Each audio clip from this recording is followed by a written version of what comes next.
So in today's video, we're going to go ahead and delve into integrating logarithmic functions. And we're going to come to find this is really just all about manipulating the integrand before actually integrating.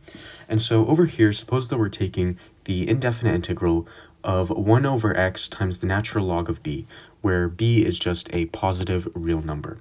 And then this is going to end up being equal to log base b of the absolute value of x plus c, and the plus c again, constant of integration.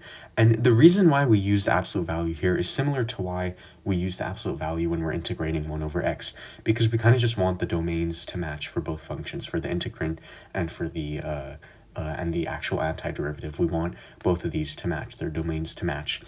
And this makes sense. We know that when we're differentiating log base b of x, we know the derivative with respect to x of log base b of x is equal to 1 over x ln b, right? And again, like I said, the reason why we put the absolute value around the x when we're actually integrating, the reason why we include these absolute value is because we want to kind of match the domains of both functions, because we know that log base b of x, we know that x has to be a positive number, and so when we take the absolute value, then that kind of omits that restriction over there, so we get the same domains for both functions. So let's go ahead and cover a couple of examples over here.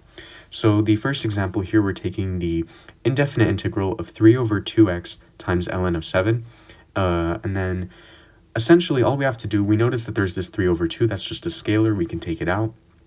So 3 over 2, and then here we have x times the natural log of 7, and so this entire portion over here we know is directly analogous to this form up here, and this becomes 3 over 2 times log base 7 of x, right? So we know that the argument over here in our natural log ends up becoming the base in our integrand, and if we want to, again, if we want the domains to match, we make this an absolute value of x, and then here we have the plus c, so that's our final answer right over there. And then next up, we're integrating, or we're taking the indefinite integral of the natural log of 10 over x ln of 20, right? So here we have x times the natural log of 20. Here, this natural log of 10 is just a scalar, right? So we don't really have to think about it when we're integrating. So then this just becomes the natural log of 10, right? We can kind of just take that scalar out. And then 1 over x ln of 20, we just make that, we just make that log base 20 of the absolute value of x and then plus c. Right? And so again, we notice that the argument in our natural log became the base in our antiderivative, and the x obtained an absolute value to match the domains.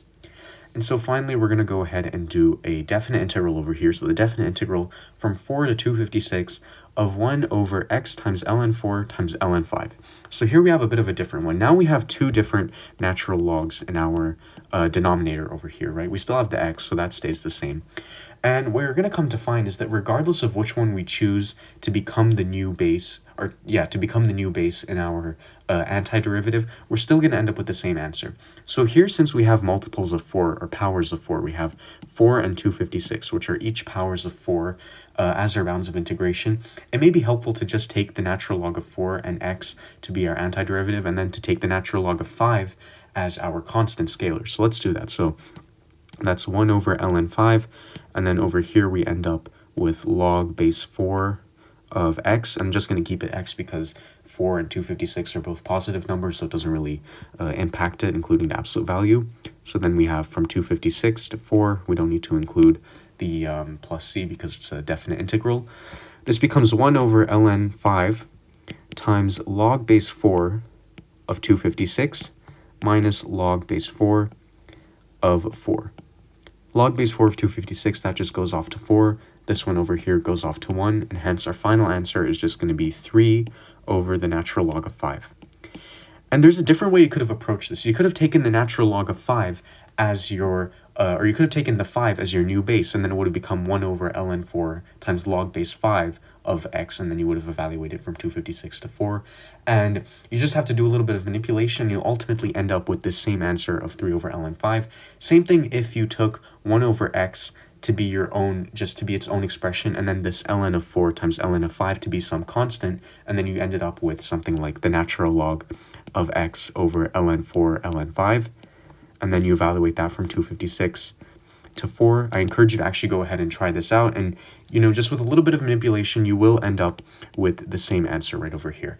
And so ultimately, it doesn't really matter which one you choose. Really, when it comes to integrating these logarithmic expressions, it's really all about how you choose to manipulate the integrand. And so that's a very, very nice little thing when it comes to integrating these logarithms, because regardless of the path you choose, you do end up with the same outcome. And so that's a very, very nice little property over there. And that's why it's very crucial to have the skill of rewriting before integrating.